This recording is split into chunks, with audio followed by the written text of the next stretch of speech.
Assalamualaikum warahmatullahi wabarakatuh.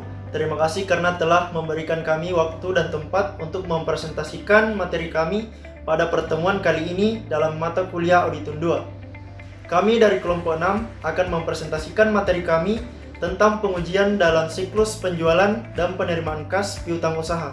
Namun sebelumnya, perkenalkan anggota kelompok kami. Saya sendiri atas nama Arnaldi sebagai pemateri pertama. Saya Andika Sunbanu sebagai pemateri kedua.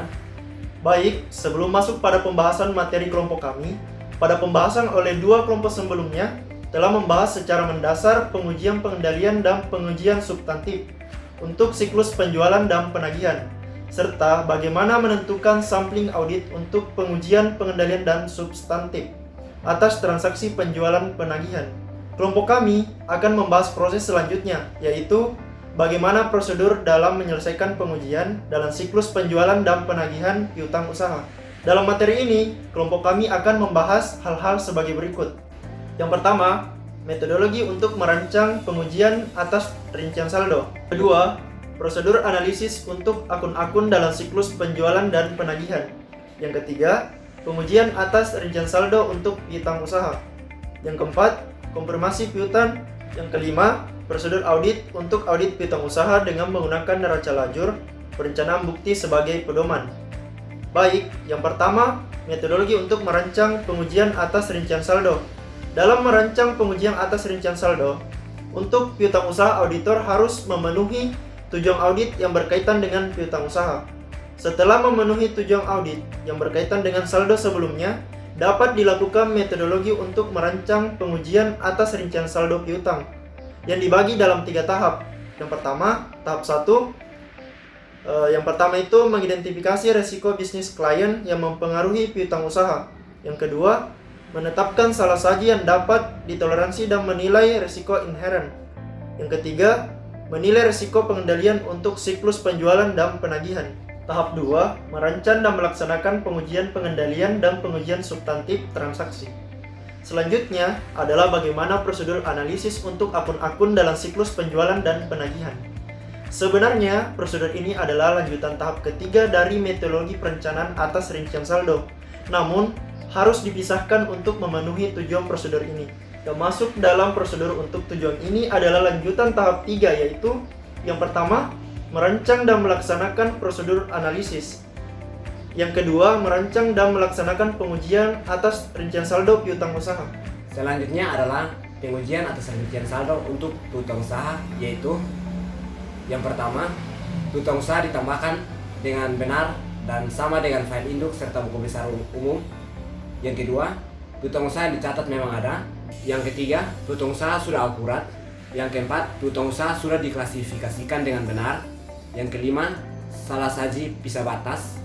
Salah saji pisah batas sendiri terbagi menjadi beberapa, yaitu yang pertama, pisah batas penjualan, pisah batas return dan pengurangan penjualan, dan pisah batas penerimaan kas. Lanjutan yang keenam yaitu piutang usaha dinyatakan pada nilai realisasi. Yang ketujuh, klien memiliki hak atas piutang usaha. Dan yang terakhir yang kedelapan itu penyajian dan pengungkapan piutang usaha. Selanjutnya adalah konfirmasi piutang.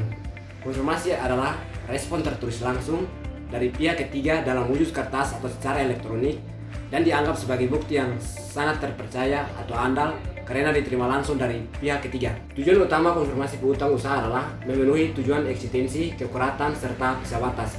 Selanjutnya, persyaratan standar auditing tentang konfirmasi sendiri.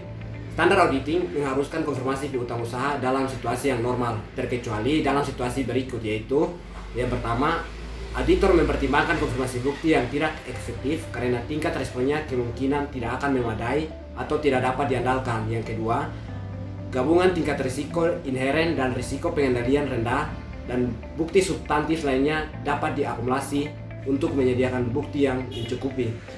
Berikutnya adalah jenis dari konfirmasi. Yang pertama, konfirmasi positif. Yang kedua, formulir konfirmasi yang kosong. Yang ketiga, konfirmasi faktur. Yang keempat, konfirmasi negatif. Selanjutnya adalah penetapan waktu.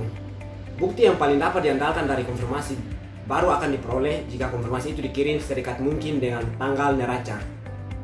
Selanjutnya adalah keputusan sampling. Faktor utama yang mempengaruhi ukuran sampel untuk mengkonfirmasi piutang usaha berada dalam beberapa kategori dan mencakup hal-hal berikut. Yang pertama, salah saja yang dapat ditoleransi. Kedua, risiko inheren. Ketiga, risiko pengendalian. Keempat, risiko deteksi yang dicapai dari pengujian substantif lainnya. Yang kelima, jenis konfirmasi. Berikutnya adalah menyelenggarakan pengendalian. Auditor harus menyelenggarakan pengendalian atas konfirmasi itu hingga dikembalikan dari pelanggan. Selanjutnya adalah menindaklanjuti non-response. SAS 67 mensyaratkan prosedur tindak lanjut untuk konfirmasi yang tidak dikembalikan oleh pelanggan dengan tindak lanjut prosedur alternatif.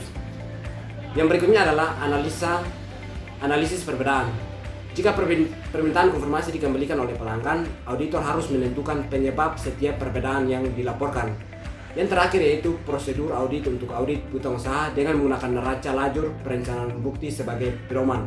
Dalam prosedur audit untuk audit piutang usaha, seorang auditor harus menyiapkan kertas kerja perencanaan bukti yang disajikan sebagai alat bantu atau menjadi pedoman. Dalam kertas kerja itu sendiri mengandung beberapa hal. Yang pertama, salah saja yang dapat ditoleransi, risiko audit yang dapat diterima, dan yang ketiga, risiko inheren. Yang keempat, risiko pengendalian. Yang kelima, hasil pengujian substantif atas transaksi. Demikian pemaparan hasil presentasi materi dari kelompok kami. Semoga apa yang kami sampaikan dapat menambah wawasan bagi kita semua. Kalau masih ada yang kurang dipahami, dapat dilanjutkan pada diskusi kita malam ini. Terima Terima kasih. kasih.